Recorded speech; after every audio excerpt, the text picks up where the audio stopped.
Hey everybody, Prince's friend here. I am back with the next installment in the Why Prince Sucks series, which once again I want to say right up front, obviously I don't think that Prince sucks, but the reason for these videos is to kind of go over a lot of the reasons why some people may think he sucks, or that more people don't listen to Prince, especially a lot of his later stuff. And this episode actually talks a little bit about the internet.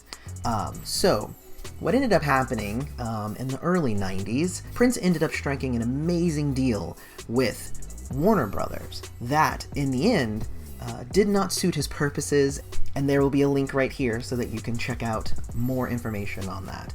But basically, Prince wanted to release music at a rate that he wanted to release it at, but Warner Brothers didn't want him to do that, so he started to rebel against the record label that had made him so famous. And honestly, the only way that I feel that Prince could be so brash is if he knew what he was doing and he had a plan. Oh? He stuck it to Warner Brothers and started going directly to his fan base via the internet. So I'm sure that Warner Brothers was just like, fine, you can scoff at us and you can not take this deal, but what are you going to do otherwise? How are you going to get it out there? We're the only game in town. We're the ones that found you. We're the ones, you could go sign with another label, but they're not going to give you a better deal than what we're giving you. I don't need you. I'm the one you need. So you're saying that you're mad at the entire industry. What are you going to do? Here's an interesting fact. Prince was the very first artist to sell his music directly to his customers on the internet. Now, and of course, today, in 2018, that stuff sounds obvious. Like, of course you'd sell it on the internet. Why wouldn't you sell it on the internet? But you have to remember that in the early to mid 90s, this is what the internet was like. Oh, that's that little mark with the A and then the ring around it? At? See, that's what I said. So, what's everyone up to today? Well, Linda Emerson called and she asked if Dasha and Peter could help Andrew and Lisa learn about the internet. She's trying to get Bud to get the internet at home. Millions of Americans own a personal computer.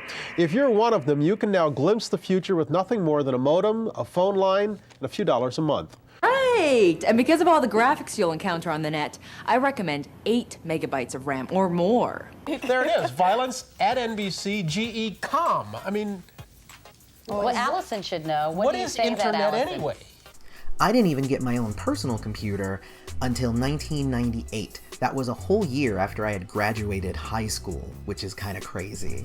But I always had friends who had access to computers, so that was fine. I was still able to get everything. I ended up getting them into record stores by paying lots and lots of money if I couldn't get them on the internet. But what this did is it created kind of this double-edged sword, which is actually how Prince described the internet himself. But what it did is it allowed him to access his fans directly. LoveForOneAnother.com, MPGMusicClub.com, these are all different things that he did over the years. But what it also did is it made getting his music that much harder if you didn't know where to look. Because his music wasn't going out through regular distribution channels. A lot of stores didn't carry a lot of his later albums. And only people who had access to the internet, which again, that only really started to really hit big around the late 90s, early 2000s when everybody had a computer. But what it did for Prince is it upped his actual profits and lowered his overall sales. It's growing as we speak. For example, Crystal Ball sold upwards of 200,000 copies at $50 a pop. You can do the math, and you can see. I did the math. You got paid. Yeah, you got. So the question becomes, what about those people who are signing $2 million record deals, which is usually what you get at the higher end of a brand new record. And some people get 5, 10, 20, $50 million deals and whatever. Those are the big ones, right? But let's just say that, Prince's album sales actually weren't as great as those other acts like Madonna and Michael Jackson and stuff. His sales themselves had, leaned out a bit since, it wasn't the early 80s anymore. But let's take a $2 million deal that most people get.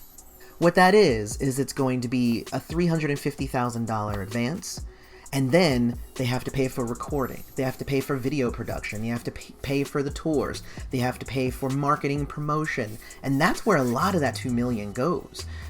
Most recording artists nowadays don't make that much from the actual album. They make it from touring. That was also another reason why Prince did a lot of tours, was always out there playing, because he had definitely upped his profits in terms of his album sales, but the majority of money was always in tours, and that's why people do that sort of touring.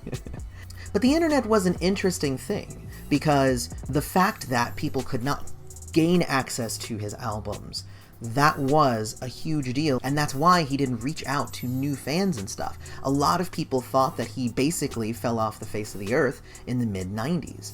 If you weren't following Prince and the news and all of that stuff, then you thought he went away in 1996, he came back in 1999, went away, came back in 2004, went away, and then like made weird appearances here and there for like the next 10 years, 10, 15 years. But guess what? He was releasing an album every year in most cases, and sometimes he would skip a year and release 2 or 3 in a year.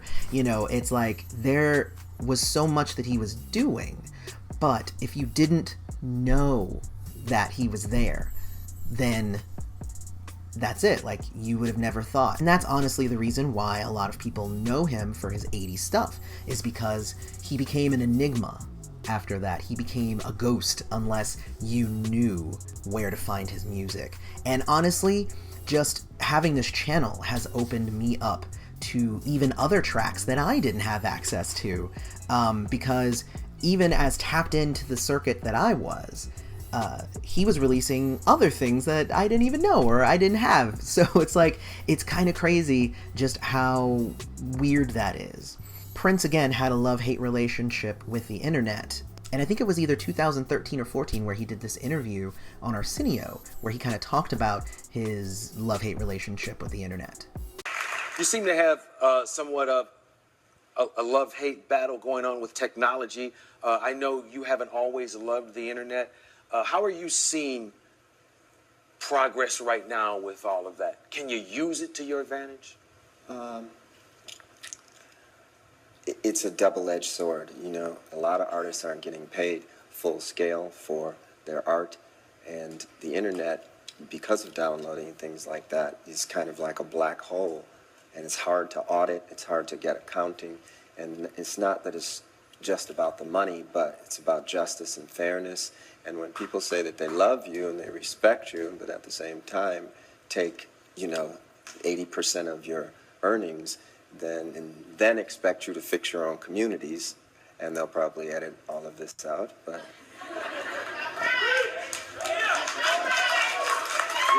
then it gets, that's the sharp part of the sword, and we're at the wrong end of it right now. So eventually, with courageous people going out there and actually saying something and standing up for it, I think we'll get some balance. And of course, what he's talking about there is the fact that when he was utilizing the internet back in the day, it was perfect because he could talk right to the customers and whatnot. But over the years, the record industry got wind of how to use the internet as well, and it became more of the norm to start, sticking it to recording artists through the internet as well. So it was less of a saving grace as it was when he first started. And what that became was he was kind of calling out to other artists to call these companies on their BS. Taylor Swift did so, and a bunch of other artists did so. And that's actually really starting to affect the way that the record industry is treating internet sales and streaming and whatnot. This was a big reason why Prince didn't want his music on a lot of different streaming services, except for Tidal, which he struck a separate deal with that he felt compensated him the way that he wanted to be compensated. Because as far as he was concerned, he was going to make the music. He just wanted to get paid adequately for his music. He could do that with the internet, but he couldn't do that as the internet started to evolve even past him, and where it started to become more of a ball and chain instead of his emancipation. But the internet is one of the reasons why a lot of people don't listen to Prince. and why I would say some people think that Prince sucks.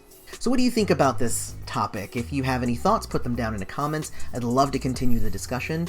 In the meantime, don't forget to hit us up on social media, Facebook, Twitter, Instagram. Don't forget to check out our Patreon, which allows us to do more of these videos, and that's at patreon.com/princessfriend. And, as always, may you live to see the dawn. Congratulations, you made it to the end of the video. To reward yourself, why don't you hit the subscribe button, and make sure to hit that little bell for notifications later on when we come out with awesome new videos. Have a good one.